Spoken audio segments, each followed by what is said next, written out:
देश के राज्यपाल श्रीमती आनंदीबेन पटेल, यहाँ के लोकप्रिय मुख्यमंत्री योगी आदित्यनाथ जी, मंत्रिमंडल के मेरे सहयोगी धर्मेंद्र प्रधान जी, राष्ट्रीय शिक्षा नीति की ड्राफ्टिंग कमेटी के चेयरमैन के कस्तूरीरंगन जी, सरकार के अन्य मंत्रीगण, इस सम्मेलन में भाग ले रहे सभी वाइस चांसलर्स, शिक्षा संस्थाओं के निर्देशक, सभी शिक्षकगण, शिक्षाविद, देवी और सज्जनों, अखिल भारतीय शिक्षा समागम का यह आयोजन उस पवित्र धरती पर हो रहा है जहां आजादी से पहले देश की इतनी महत्वपूर्ण यूनिवर्सिटी की स्थापना हुई थी। ये समागम आज एक ऐसे समय हो रहा है जब देश अपनी आजादी का अमृत महोत्सव मना रहा है। अमृत काल में देश के अमृत संकल्पों को पूरा करने की बड़ी जिम्मेदारी हमारी शिक्षा व्यवस्था पर है, हमारी युवा पीढ़ी पर है। हमारे यहाँ उपनिषदों में भी कहा गया है, विद्या अमृतम अश्नुते, अर्थात विद्या ही अमरत्व और अमृत तक ले जाती है। काशी को भी मोक्ष की नगरी इसलिए कहते हैं क्योंकि हमारे यहाँ मुक्ति का एकमात्र मार्ग ज्ञान को, विद्या को ही माना गया है। और इसलिए शिक्षा और शोध का, विद्या और बोध का इतना बड़ा मंथन जब सर्व विद्या के प्रमुख केंद्र काशी में होगा तो इससे निकलने वाला अमृत अवश्य देश को नई दिशा देगा।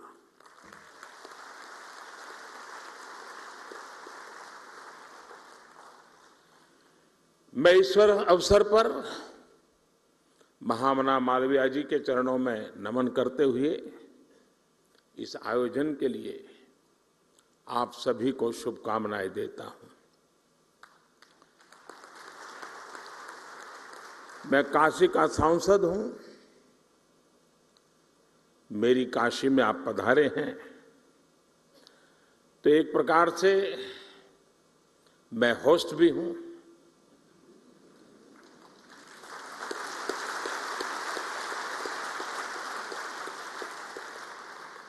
आप इन सब के साथ साथ मेरे भी मेहमान हैं।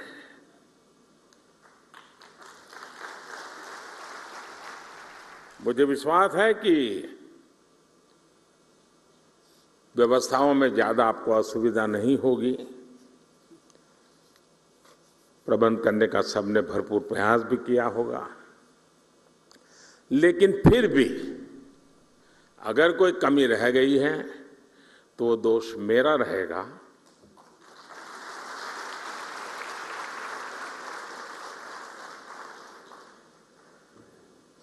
और एक होस्ट के नाते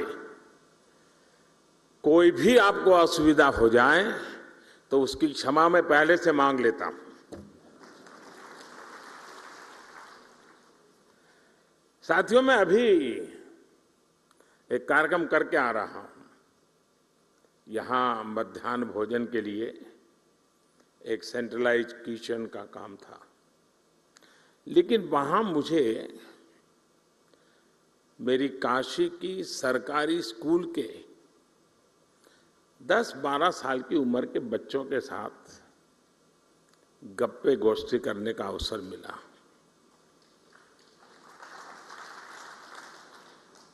और वहां से निकल करके यहां आया हूं।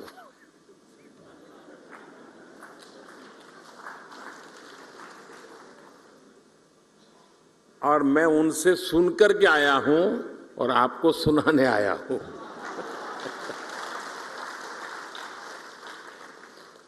और मुझे कहना होगा, और मैं तो चाहूंगा जब मैं अगली बार आऊंगा तो जिस स्कूल के बच्चों से आज मुझे मिलना हुआ है, मैं उनके जो टीचर्स हैं उनको मिलना चाहूंगा।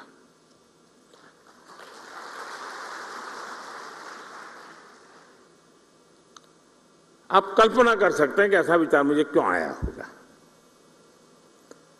मेरे मन पर इतना प्रभाव पैदा हुआ, 10-15 मिनट का ही वो अवसर था मेरे पास, लेकिन जो प्रतिभा उन बच्चों में थी, जो टैलेंट थी, जो कॉन्फिडेंस था और जो विविधता थी, और वो भी एक सरकारी स्कूल के हमारे सामान्य परिवार के बच्चों की।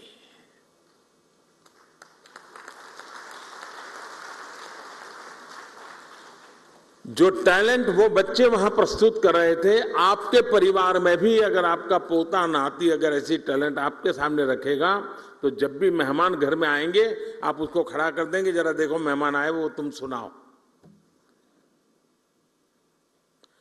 मेरा कहने का तात्पर्य है कि वर्तमान पीढ़ी का ये सामर्थ्य, उनकी क्षमता,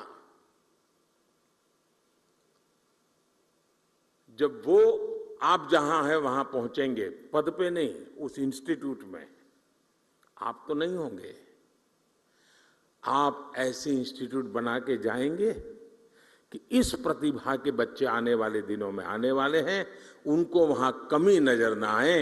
ये काम सबसे बड़ा आपके जिम्मे है।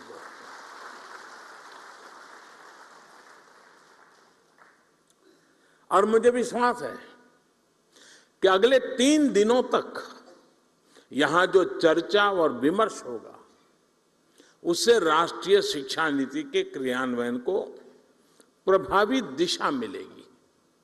साथियों, आप सभी जानते हैं कि राष्ट्रीय शिक्षा नीति का मूल आधार शिक्षा को संकुचित सोच के दायरे से बाहर निकालना और उसे 21वीं सदी के आधुनिक विचारों से जोड़ना है। हमारे देश में मेधा की कभी कोई कमी नहीं रही है, लेकिन दुर्भाग्य से हमारे ऐसी व्यवस्था बनाकर दी गई थी जिसमें पढ़ाई का मतलब केवल और केवल नौकरी ही माना जाने लगा था। शिक्षा में ये विकार गुलामी के कालखंड में अंग्रेजों ने अपनी जरूरतों को पूरा करने के लिए अपने लिए एक सेवक वर्ग तैयार करने के लिए किया था।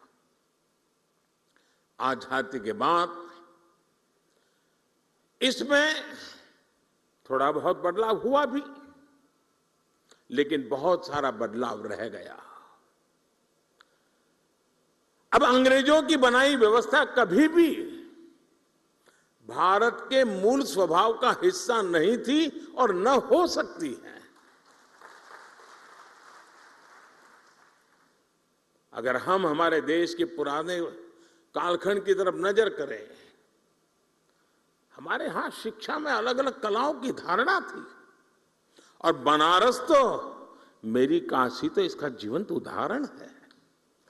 बनारस ज्ञान का केंद्र केवल इसलिए नहीं था क्योंकि यहाँ अच्छे गुरुकुल और शिक्षण संस्थान थे। बनारस ज्ञान का केंद्र इसलिए था क्योंकि यहाँ ज्ञान और शिक्षा बहुआयामी, मल्टी सेक्टरल थी।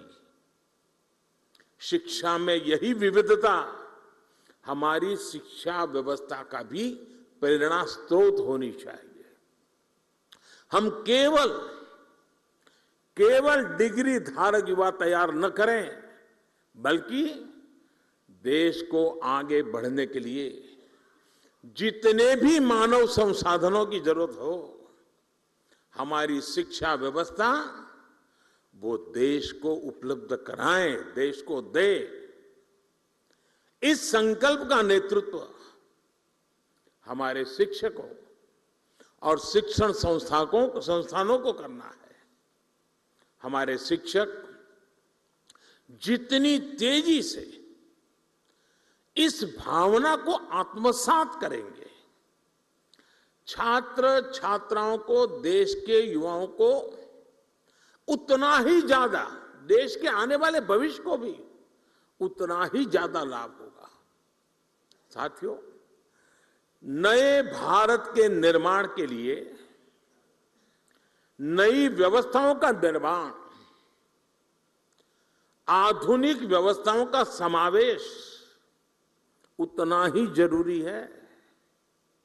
जो पहले कभी नहीं हुआ, जिन लक्ष्यों को पाने की देश ने कल्पना भी नहीं करता था, वो आज के भारत में हकीकत हमारे सामने निर्माण हो रही है। अब आप देखिए, कोरोना की इतनी बड़ी महामारी से हम न केवल इतनी तेजी से उभरे, बल्कि आज भारत दुनिया की सबसे तेजी से बढ़ रही बड़ी अर्थव्यवस्थाओं में एक है। आज हम दुनिया के तीसरे सबसे बड़े स्टार्टअप इकोसिस्टम है। स्पेस टेक्नोलॉजी जैसे क्षेत्रों में, जहां पहले केवल सरकार ही सब करती थी, वहां अब प्राइवेट प्लेयर्स के जरिए युवाओं के लिए एक नई दुनिया तैयार हो रही है। पूरा अंतरिक्ष उनके बाहुपास में आ रहा है। दोस्तों, देश की बेटियों के लिए, महिलाओं के लिए भी जो क्षेत्र पहले बंद हुआ करते थे, आज वो सेक्टर बेटियों की प्रतिभा के उदाहरण प्रस्तुत कर रहे हैं। साथियों, जब देश का मिजाज ऐसा हो, जब देश की रफ्तार ऐसी हो, तो हमें अपने युवाओं को भी खुली उड़ान के लिए नई ऊर्जा से भरना होगा। अभी तक स्कूल, कॉलेज और किताबें ये तय करते आए थे कि बच्चों को किस दिशा में जाना है, लेकिन राष्ट्रीय शिक्षा नीति के बाद अब युवाओं पर दायित्व और बढ़ गया है, और इसके साथ ही हमारी भी ये जिम्मेदारी बढ़ गई है कि हम युवाओं के सपनों और उड़ान को निरंतर प्रोत्साहित करें, उसके मन को समझे, उसकी आकांक्षाओं को समझे, तभी तो खाद पानी डाल पाएंगे। उसे समझे बिना कुछ भी थोपने वाला युग चला गया है। दोस्तों, हमें इस बात का हमेशा ध्यान रखना होगा,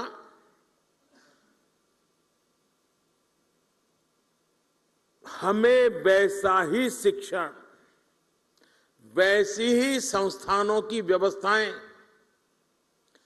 वैसा ही ह्यूमन रिसोर्स डेवलपमेंट का हमारा मिजाज अपने आप को सज्ज करना ही होगा।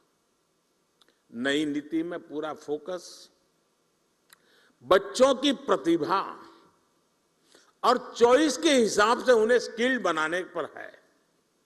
हमारे युवा स्किल्ड हो, कॉन्फिडेंट हो, प्रैक्टिकल हो, कैलकुलेटिव हो। शिक्षा नीति इसके लिए जमीन तैयार कर रही है। साथियों, देश में तेजी से आ रहे परिवर्तन के बीच शिक्षा व्यवस्था और इससे जुड़े आप सभी महानुभावों की भूमिका कितनी अहम है, इसका एक उदाहरण मैं अपने गुजरात के मुख्यमंत्री काल के शुरुआत के कालखंड का एक अनुभव बताता हूं। मैं नया नया मुख्यमंत्री बना था, सरकार वरकार की दुनिया से मेरा कोई नाता ही नहीं था, मैं बहुत दूर था, अचानक काम आया था। तो मैंने एक कार्यक्रम बनाया था। मेरे सभी सचिवों को मैंने कहा कि आप ही आपके डिपार्टमेंट के मुख्यमंत्री हैं और मुझे बताइए 5 साल में आप अपने डिपार्टमेंट को कहां ले जाओगे, कैसे ले जाओगे, अचीव क्या करोगे, उससे गुजरात के सामान्य मानवी के जीवन को क्या लाभ होगा, उसका एक आपका विजन और पूरी डिटेल के साथ प्रेजेंटेशन कीजिए। ये मैंने सभी विभागों के सचिवों को कहा और हर दिन शाम को 5 बजे सभी मेरी मंत्रिपरिषद के मंत्री और सभी सचिव हम बैठते थे और एक सचिव आकर के अपने विभाग का पूरा प्रेजेंटेशन देते थे, फिर डिबेट होती थी। सभी सचिव, जो पहले भी कोई एग्रीकल्चर सचिव रहा होगा वो भी वहां बैठा हुआ है, सब लोग अपने अपने विचार रखते थे, डिबेट होती थी, हमारे मंत्री भी डिबेट करते थे। मैं सुनता रहता था, सीखने का प्रयास करता था। एक दिन, और ये कार्यक्रम मेरा करीब महीने भर चला था और शाम को 5 बजे शुरू होता था, रात 10 बजे तो बड़ी मुश्किल से घर जाने की इजाजत मिलती थी और बड़ा ही इंटेंस वो कार्यक्रम चला और शायद हिंदुस्तान के इतिहास में पहली बार ऐसा हुआ होगा। तो मेरे यहां उद्योग के जगत के संबंधित प्रेजेंटेशन हुआ। आने वाले दिनों में वो औद्योगिक क्या क्या देखते हैं, आने वाले दिनों में औद्योगिक विकास कैसा होगा, सारा बता रहे थे। तो कार्यक्रम पूरा होते ही शिक्षा सचिव मेरे पास आए, क्योंकि दूसरे दिन शिक्षा सचिव का कार्यक्रम था। उसने कहा, साहब मैं कल नहीं कर पाऊंगा। मैंने कहा, क्या बात करते हो भाई, 1 महीने पहले आपको तैयारी करने के लिए कहा और आप लास्ट मोमेंट कह रहे हैं मैं नहीं कर पाऊंगा। उन्होंने कहा, तैयार तो है, मैं कर सकता हूं, लेकिन आज जो मैंने औद्योगिक विकास का जो प्रेजेंटेशन देखा, उसको देख करके मुझे लगता है कि हमारा उनका कोई मेल ही नहीं है। हम बाएं जा रहे हैं, वो दाएं जा रहे हैं। तो मैं इसकी लाइट में मेरे जो प्रेजेंटेशन है उसको मॉडिफाई करने के लिए मुझे समय चाहिए, तब जाकर के हम एक इंक्लूसिव ग्रोथ की दिशा में साथ मिलकर के शिक्षा हो, इंडस्ट्री चल सकते हैं। हमें भी अब तो पूरी दुनिया का पता होना चाहिए, हर यूनिवर्सिटी में काम होना चाहिए कि दुनिया आगे किस तरफ जा रही है, कैसे जा रही है, उसमें हमारा देश कहां है, उसमें हमारे युवा कहां है। आने वाले 15-20 साल उन बच्चों के हाथ में भारत होने वाला है, उनको मैं कैसे तैयार कर रहा हूं, यह हमारा बहुत बड़ा दायित्व है दोस्तों। और इसी तर्ज पर हमारे सभी शिक्षण संस्थानों को भी खुद से पूछने की जरूरत है कि क्या हम फ्यूचर रेडी हैं। मैं आज दिन बिता रहा हूं, एग्जाम ले रहा हूं, कॉन्वोकेशन कर रहा हूं, क्या यही मैं जिस पद पर हूं वही काम है? क्या मेरा काम यह है कि मैं ऐसी संस्थान खड़ी करके जाऊंगा कि आज जो बच्चा मेरे स्कूल कॉलेज में आएगा, आजादी के जब 100 साल होंगे, जब वो बहुत बड़ी महत्वपूर्ण भूमिका निभाता होगा, तब मेरा देश वहां पहुंचेगा। मैं वो व्यवस्था आज पैदा करके जाऊंगा। आप सबको वर्तमान को संभालना है, आपके पहले जो करके गए हैं उसको आगे बढ़ाना है, लेकिन आज जो काम कर रहे हैं उनको फ्यूचर के लिए ही सोचना होगा और व्यवस्थाएं फ्यूचर के लिए विकसित करनी होगी। और क्योंकि आज बच्चों की जिज्ञासा ऐसी होती है जिनके उत्तर, अभी मैंने कहा, मैं जिन बच्चों को मिलकर आया हूं, आपको भी घर में पता चलता होगा, छोटे छोटे आपके पोते पोती भी आपको सवाल पूछते होंगे, आपके नन्हे मन्ने बेटे अगर सवाल पूछते होंगे, आपको सोचना पड़ता होगा, अरे भाई ये कहां सर खा रहा है, वो सर नहीं खा रहा है, आर का सर उसको जवाब नहीं दे पा रहा है। दोस्तों, वो सामर्थ्य आपके हर किसी के घर में ये अनुभव आया होगा जी। आज की पीढ़ी जिन बातों को लेकर के आती है, वो तो गूगल पर 10 चीजें सवाल पूछते, बोले आप क्या कह रहे हो, गूगल तो ये कह रहा है, आपको काउंटर करता है बच्चा। अब ये बच्चे आपकी यूनिवर्सिटी में 10 साल के बाद आएंगे तब क्या हाल होगा आपका? हमें अभी से तैयार करना होगा अपने आप को। आप घर में भी उसके अपने बच्चों के साथ मिसमैच अनुभव कर रहे हैं। जब स्कूल कॉलेज के कैंपस के अंदर बहुत बड़ी मात्रा में युवा पीढ़ी होगी, इस प्रकार से नई सोच के साथ आई होगी और हम वहां उसके योग्य नहीं होंगे, तो उनके साथ कितना बड़ा गहरा अन्याय हो जाएगा दोस्तों। और इसलिए आवश्यक है कि हम भविष्य को जाने, समझे, व्यवस्थाओं को विकसित करें। मैं अभी कुछ दिन पहले डिजिटल इंडिया अभियान के तहत गांधीनगर में एक एग्जीबिशन देखने गया था। वहां सरकारी स्कूल के बच्चे थे, 12वीं 10वीं या 11th के बच्चे थे। वहां बच्चों ने जो प्रोजेक्ट तैयार किए थे, जो आइडियाज रखे थे, मैं बहुत उसको समझने की, देखने का प्रयास कर रहा था और मैं प्रभावित हुआ था इन बच्चों के काम से। रिसर्च का ऐसा पोटेंशियल, कम उम्र में ऐसे ऐसे इनोवेशन वाली बातें सुनकर मैं दंग रह गया। वहां कई बच्चे बायोटेक और जेनेटिक्स में इंटरेस्टेड थे। उनकी क्लास में जब साइंस के फंडामेंटल्स पढ़ाए जा रहे हैं, तब वो जीन मैपिंग, एफिनिटी क्रोमेटोग्राफी और जेनेटिक लाइब्रेरी बेस्ड टूल्स की बात कर रहे थे। अब कितना बड़ा अंतर है, आप कल्पना करिए। मैं उनके काम को देखकर सोच रहा था कि जब ये हायर एजुकेशन में पहुंचेंगे तो हमारे इंस्टीट्यूशन इनकी आधुनिक सोच के मुताबिक तैयार होंगे क्या? अगर हम इन बच्चों के लिए उनके हायर एजुकेशन में पहुंचने का इंतजार करेंगे, तब तक दुनिया बहुत आगे निकल जाएगी दोस्तों। इसलिए हमें ये अभी से सोचना होगा कि जिस उम्र में भी बच्चों के मन में मोटिवेशन है, उसी उम्र में उन्हें गाइडेंस और रिसोर्स मिले, इसका प्रबंध हमने सोचना पड़ेगा।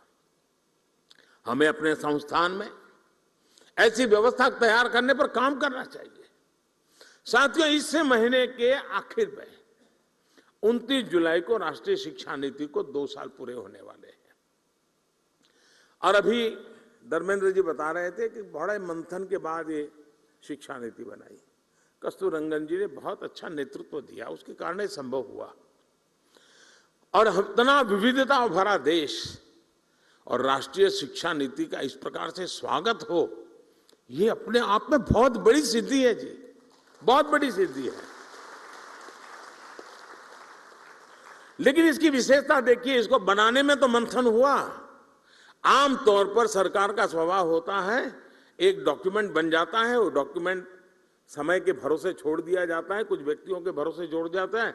आपके भी टेबल पे तो कुछ दिन शोभा बढ़ाता है डॉक्यूमेंट, फिर वो भी टेबल पे से हट जाता है, कोई नया डॉक्यूमेंट आता है, वो जगह ले लेता है, बात वहीं समाप्त हो जाती है। अनुभव आपको भी है, यहां बैठे हुए लोगों को भी है। हमने ऐसा नहीं होने दिया। हमने हर पल इस राष्ट्रीय शिक्षा नीति को जिंदा रखा है। मैं स्वयं भी इतने कम समय में कम से कम 25 सेमिनार में गया हूं, शायद 25 से ज्यादा, और इसी विषय पे मैं बोलता रहा हूं। ये रिपोर्ट देने के बाद स्वयं कस्तूररंगन जी लगातार संवाद कर रहे हैं, हर क्षेत्र के लोगों से संवाद कर रहे हैं, उनके क्लैरिफिकेशन चाहिए समझा रहे हैं, उसके पीछे का विजन क्या है, बैकग्राउंड इंफॉर्मेशन वो समझा रहे हैं। पूरी सरकार के सभी डिपार्टमेंट लगातार कोशिश कर रहे हैं कि ये, क्योंकि 30 साल के बाद आया हुआ डॉक्यूमेंट सिर्फ कागज का ढर्रा हमारे पास पहुंच जाने से होगा नहीं जी। आप भी यहां जब 3 दिन मंथन करोगे, उसकी कई बारीकियां हैं जो शायद आपने पूरा पन्ना पढ़ लिया होगा, लेकिन अब नई तरीके से आपके सामने उजागर होगी। इसलिए अपनी यूनिवर्सिटी के अंदर भी ऐसे ही निरंतर मंथन की योजना बना करके यहां से जाना। सिर्फ यहां से आप सुन करके मत चला जाना, आपके साथ जुड़े हुए जो बाकी साथी हैं वे भी ऐसा ही मंथन करें, उसमें से और अमृत निकालें जी, तब जाकर के इसका लाभ होगा। और इसके इम्प्लीमेंटेशन की जो उसके लिए जो चुनौतियां हैं, उसकी हर बारीकी पर हमें गौर करते रहना चाहिए।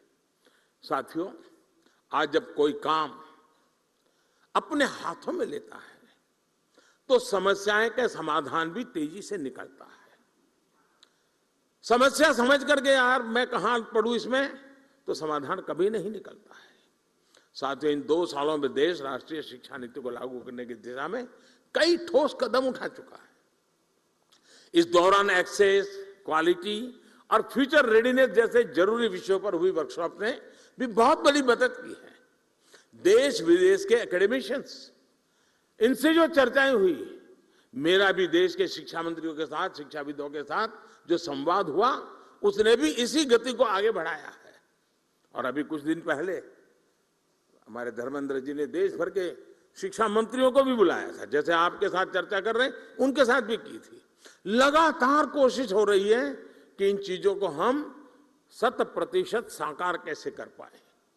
राज्य सरकारों ने भी अपने अपने स्तर पर इस दिशा में कई महत्वपूर्ण कदम उठाए हैं और आज सभी के प्रयासों का परिणाम है कि देश और खासकर देश का युवा इस बड़े बदलाव में भागीदार बन रहा है। साथियों, नई राष्ट्रीय शिक्षा नीति के लिए देश के एजुकेशन सेक्टर में एक बड़े इंफ्रास्ट्रक्चर ओवरहॉल पर भी काम हुआ है।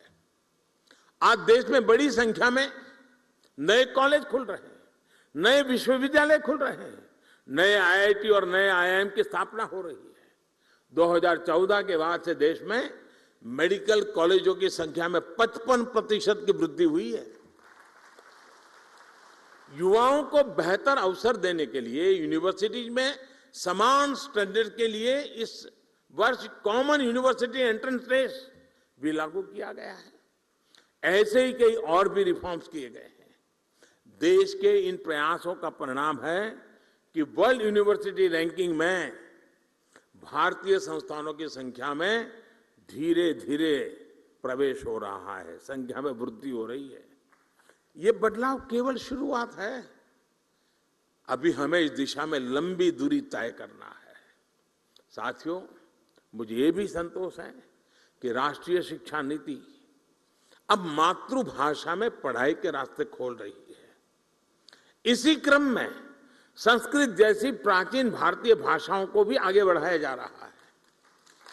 मैं यहां देख रहा हूं कि इस आयोजन में भी संस्कृत से जुड़े लोगों के लिए विशेष व्यवस्था है। काशी की धरती से हुई ये शुरुआत निश्चित ही भारतीय भाषाओं और भारतीय संकल्पों को नई ऊर्जा देने का काम करेगी।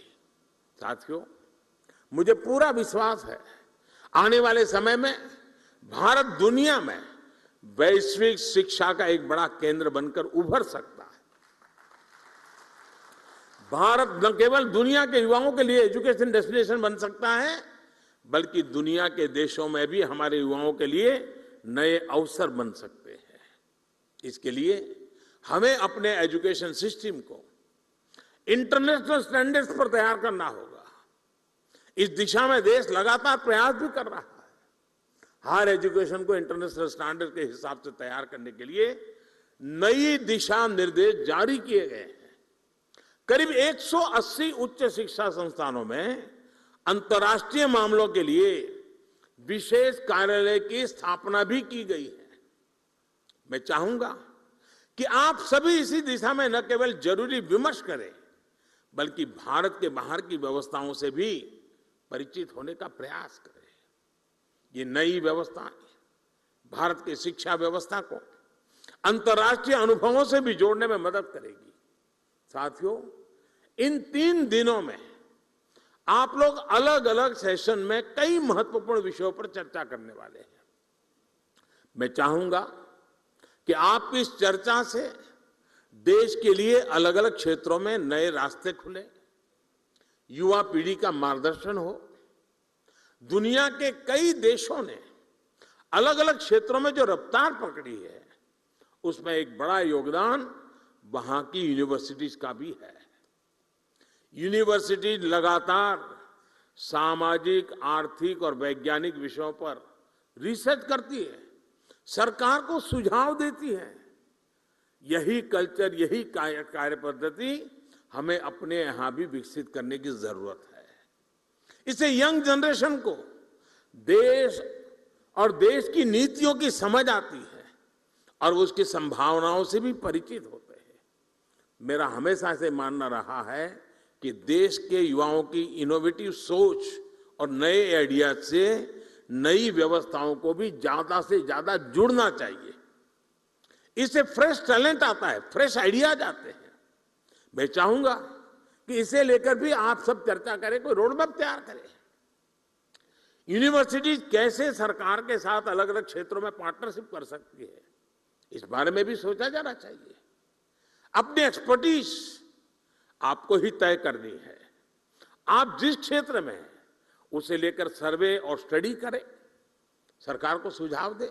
आपकी यूनिवर्सिटी का जो 50-100 किलोमीटर का जो दायरा होगा, वहां की जन सामान्य की समस्याएं क्या है, उसके उपाय क्या है, रिसोर्सेज क्या है, उस रिसोर्सेज के लिए क्या किया जा सकता है, वहां के सामान्य व्यक्तियों की वृत्ति प्रवृत्ति क्या है।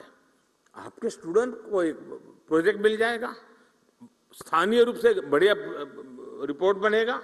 सरकार की कोई योजना चलती है तो उसकी अच्छाइयां क्या है, कमियां क्या है, सुधार की संभावनाएं क्या है, बढ़िया रिपोर्ट बन सकता है। ये सारी बातें सरकार के अंदर गंभीरता से कर लिया जाए, बहुत बड़ा परिणाम आता है। मुझे याद है, मैं गुजरात में था तो एक बार सरदार पटेल यूनिवर्सिटी में मेरा कार्यक्रम था।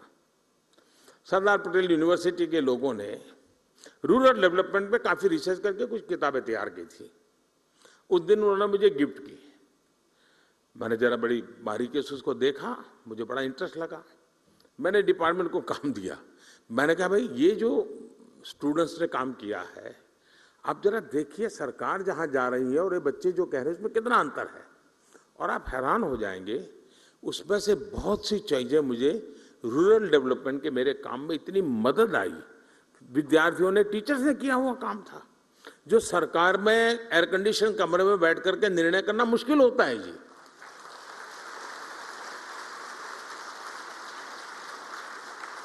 जो फील्ड में हमारी ये पीढ़ी जाती है वो बहुत ही अच्छा उसका अर्क निकाल करके ले आती है, और कुछ चीजों का कल्पना भार का लाभ हुआ हो ये भी ध्यान में आता है जी। और मुझे विश्वास है हमें उससे, अब जैसे हमारे यहाँ एग्रीकल्चर यूनिवर्सिटी है, अब एग्रीकल्चर यूनिवर्सिटी लैब में जो करती है कितना ही अच्छा काम करे, लेकिन उसको सर्टिफिकेट भी मिल जाए, इंटरनेशनल मैगजीन में उसका आर्टिकल भी छप जाए, उसको डिग्री भी मिल जाए, लेकिन वो तो मामला लैब में ही रह जाएगा। हमारे पास लैब टू लैंड का भी तो रोड मैप होना चाहिए ना। जो लैब में है वो लैंड पर भी तो उतरना चाहिए ना। और जैसे लैब टू लैंड होना चाहिए, वैसे ही लैंड पर यूनिवर्सिटी में नहीं गए ऐसे लोगों का अनुभव भी बहुत ज्यादा होता है, और जो लैंड का अनुभव है उसको लैब में भी लाना चाहिए। और लैब में वो कैसे आए, रिसर्च को कैसे एनरिच करे, परंपरागत अनुभव को कैसा करे, ये सोच करके हम कदम उठा नहीं सकते हैं। इसी तरह हमारे यहाँ ट्रेडिशनल मेडिसिन, आयुर्वेद में हमारा ज्ञान, उसको कोई चुनौती तो आप भी नहीं करोगे, मैं भी नहीं करूंगा, लेकिन दुनिया के कई देश हैं जो आज ट्रेडिशनल मेडिसिन में हमसे आगे निकल रहे हैं जी। ऐसा इसलिए क्योंकि आज के समय में परिणाम और प्रमाण दोनों की जरूरत होती है। हम ये कहें कि भाई मैं ये जड़ी बूटी लेते हुए फायदा होता है, परिणाम मिलता है, लेकिन हम मान के चले और सभी यूनिवर्सिटी के तरफ मेरा कुछ न यहां से सुन करके जाए तो चलेगा, 2 शब्द मेरे सुन करके चल के जाइएगा और उस पर मंथन कीजिएगा। हमें परिणाम तो मिल जाते हैं लेकिन प्रमाण नहीं होते हैं, और इसलिए हमारे पास परिणाम के साथ साथ प्रमाण होने चाहिए। हमारे पास डेटाबेस होना चाहिए, हमारे पास उसका पूरा डिटेल रिकॉर्ड होना चाहिए, कहां से कैसे बदला हुआ है। हम भावनाओं के आधार पर दुनिया नहीं बदल सकते जी, दुनिया के सामने उसे मॉडल के रूप में प्रस्तुत नहीं कर सकते, और इसलिए परिणाम होने के बावजूद भी प्रमाण की आवश्यकता आज के विश्व को बहुत जरूरी है। और इसलिए अब हमारी यूनिवर्सिटीज को जो परिणाम से हम परिचित हैं लेकिन जिसमें प्रमाण का अभाव है, उन प्रमाण की पूर्ति करने के लिए मैकेनिज्म बनाना, व्यवस्थाएं विकसित करना है, परंपराएं विकसित करना, ये आप सब साथियों की मदद के बिना होना नहीं है। एविडेंस बेस्ड ट्रेडिशनल मेडिसिन पर रिसर्च का ये काम भी हमारी यूनिवर्सिटी बहुत अच्छी तरह कर सकती है। साथियों, हमारे देश में डेमोग्राफिक डिविडेंड हमारी बहुत बड़ी ताकत है, चर्चा भी करते हैं, लेकिन क्या कोई यूनिवर्सिटी है जिसने इसका स्टडी किया है कि आखिर ये डेमोग्राफिक डिविडेंड है क्या? क्या दुनिया में जब डेमोग्राफिक डिविडेंड का अवसर आया था तब उस दुनिया के उस देश ने किस प्रकार के कदम उठाए थे, वहां की यूनिवर्सिटी कैसे व्यवहार करती थी और उसका बेनिफिट कैसे लिया? बहुत बार इनको कहते हैं, दोहराते हैं, लेकिन डेमोग्राफिक डिविडेंड की संभावनाओं पर हम क्यों न काम करें? उस सामर्थ्य का उपयोग हम आने वाले 20, 25, 30 साल के लिए देश को कैसे दे सके? ऐसे ही हम देखते हैं, अब दुनिया के देशों की स्थिति देखिए। समृद्ध से समृद्ध देश भी इस बात से परेशान है कि वहां लोगों की आयु बहुत बढ़ रही है, एजिंग प्रॉब्लम है, और युवा पीढ़ी न के बराबर हो रही है। बहुत बड़ा बल्क बुजुर्गों का है, उनको जो दुनिया चलानी है उसको चला नहीं पाते हैं। अब ये चक्र ऐसा है, हर एक को आना ही आना है।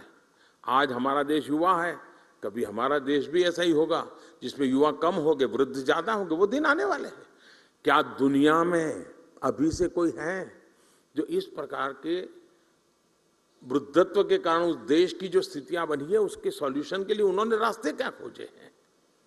यूथ का अभाव में वो समस्याओं का समाधान कैसे कर रहे हैं? कौन सा ऐसा मैकेनिज्म बनाया है कि चीजें बड़ी स्मूथली आगे बढ़ रही है? ये सारे सोचने का काम मेरी यूनिवर्सिटीज का सहज स्वभाव होना चाहिए। यूनिवर्सिटीज में आपके लिए अभी से मैं मानता हूं रिसर्च और काम करने का अच्छा स्कोप होता है, और इसके कारण जिन बच्चों को ये प्रोजेक्ट देते हैं उनका एक विजन बनता है, उनको भी नई चीजें समझने का अवसर मिलता है। अब क्लाइमेट चेंज की इतनी बड़ी चर्चा हो रही है, क्लाइमेट के फील्ड में भी हमारे लोग अगर काम करें तो असीमित संभावना है हमारे पास। अब हमने देश में एक योजना बनाई है CDRI की। क्लाइमेट की स्थिति में हमारा इंफ्रास्ट्रक्चर ऐसा होना चाहिए कि जो उसका सामना कर सके, रेजिलिएंट होना चाहिए। अब उस पर हमारे रिसर्च किए बिना हम कैसे करेंगे जी? पहले के जमाने में जो चीजें बनाते थे तब न इतनी बाढ़ आती थी, न इतने वर्षा होती थी, कुदरत हमारे साथ चलती थी, हम कुदरत के साथ चलते थे। अब वो हमसे उल्टा चल रही है, हम उससे उल्टा चल रहे हैं। और इसलिए हमें इस नए संकट के सामने जीना कैसे, उसको सीखने के लिए व्यवस्था करनी चाहिए। आज सारी दुनिया सोलर पावर की तरफ बढ़ रही है। भारत भाग्यवान है कि उसके पास तपता हुआ सूरज है। उस तपते हुआ सूरज की मालिकी हम कैसे उपयोग करें? उसके सामर्थ्य को हम हमारे जीवन व्यवस्था का हिस्सा कैसे बनाएं? सोलर पावर को हमारे यहां इतना महत्व दिया गया है, सरकार की नीतियों में दिया गया है, लेकिन हम रिसर्च के द्वारा, नए नए अनुसंधान के द्वारा, आज नए युग के हिसाब से नए वैज्ञानिक संसाधनों के साथ इस ऊर्जा को इस्तेमाल करने के लिए हमें काफी काम करने की जरूरत लगती है। उसी तरह साथियों, स्वच्छ भारत अभियान, हर व्यक्ति के दिल में ये बात अब घर कर गई है, हाँ भाई स्वच्छ भारत के विषय में कोई कॉम्प्रोमाइज नहीं होना चाहिए। लेकिन बात वहां से बनती नहीं है जब तक हम वेस्ट टू वेल्थ की तरफ योजनाएं नहीं बनाते हैं। ये जो कूड़ा कचरा निकलता है उसका सर्कुलर इकोनॉमी क्या हो सकती है, उसका बेस्ट प्रोडक्ट क्या हो सकता है, ये तो यूनिवर्सिटी रिसर्च करके दे सकती है जी। हमारे नए नए लोग होते हैं, प्रयोग करके दे सकते हैं। हम वेस्ट में से बेस्ट कैसे बनाएं, हम सर्कुलर इकोनॉमी को कैसे मजबूत करें, और खासकर लोकल लेवल पर सर्कुलर इकोनॉमी कैसे, कितने क्षेत्र आज हमारे स्टूडेंट्स के लिए खुले हुए हैं। आज देश स्पोर्ट्स के क्षेत्र में भी नए आत्मविश्वास के साथ नई उपलब्धियां हासिल कर रहा है। हमारी यूनिवर्सिटीज, ऐसा नहीं होना चाहिए कि अब स्पोर्ट्स यूनिवर्सिटी बन रही है इसलिए बाकी यूनिवर्सिटी के नौजवानों को स्पोर्ट्स से कोई लेना देना, जी नहीं। हमारी यूनिवर्सिटी के मैदान शाम को भरे रहने चाहिए, बच्चों को घर भेजने के लिए मेहनत करनी पड़े, ये वातावरण हर यूनिवर्सिटी के मैदान में होना चाहिए। हमारी यूनिवर्सिटी ये लक्ष्य बना सकती है, एक एक यूनिवर्सिटी तय कर सकती है कि आने वाले वर्षों में मेरी यूनिवर्सिटी कितने गोल्ड मेडल ले आएगी, मेरे स्कूल के कितने विद्यार्थी, मेरी कॉलेज के कितने विद्यार्थी आगे बढ़ेंगे। ये किस यूनिवर्सिटी के टारगेट क्यों नहीं होने चाहिए दोस्तों? दुनिया के कितने देश में मेरी यूनिवर्सिटी के बच्चे खेलने के लिए जाएंगे, मैं उनको कैसे तैयार करूं? उनको एक्सपोजर मिलेगा, वे भी मेरी एक बहुत बड़ी अमानत बन जाएगा।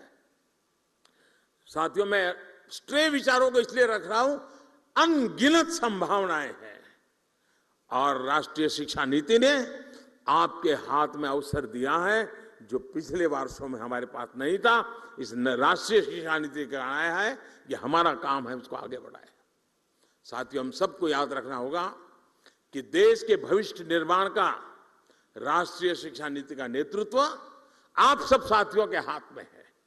मुझे विश्वास है कि अखिल भारतीय शिक्षा समागम में आपके मंथन से निकला अमृत, आपके सुझाव देश को एक नई दिशा देंगे। जिन नौजवानों के साथ आपका समय बीतता है, उनको वर्तमान के लिए नहीं, आने वाले कल के लिए तैयार करना है। अगर आने वाले कल के लिए तैयार करना है तो आपको आने वाले साल के लिए तैयार होना है। अगर आप आने वाले साल के लिए तैयार होते हैं तो आपकी इंस्टीट्यूट को आने वाले 100 साल के लिए तैयार करना है, तब जाकर के इस काम को प्राप्त कर सकते हैं। और उसी भाव को साथ आप लोग काशी की इस पवित्र धरती पे हैं, मां गंगा के तट पर विराजमान हैं। सांस्कृतिक पूरी परंपरा हमें नई चेतना और प्रेरणा देने वाली परंपरा है। उस परंपरा में से कुछ न कुछ अमृत बिंदु आपके भी नसीब आएंगे, जो अमृत बिंदु लेके जाएंगे। वहां जब आप उसको रखोगे, वो यूनिवर्सिटी भी आने वाले अमृत काल में भारत के उज्जवल भविष्य को गढ़ने के लिए काम आएगी। मैं फिर एक बार विभाग का इस कार्यक्रम की रचना के लिए धन्यवाद करता हूं। आप सब उत्साह और उमंग के साथ इससे शरीक हुए हैं। मुझे विश्वास है 3 दिन में आप थक नहीं जाएंगे। मैं बैठे बैठे कार्यक्रम देख रहा था, मुझे लग रहा है पता नहीं आपका क्या होगा 3 दिन के बाद, लेकिन आप एकेडमिक वर्ल्ड के हैं तो जरूर उसको आगे बढ़ाएंगे। मेरी आपको बहुत बहुत शुभकामनाएं, बहुत बहुत धन्यवाद।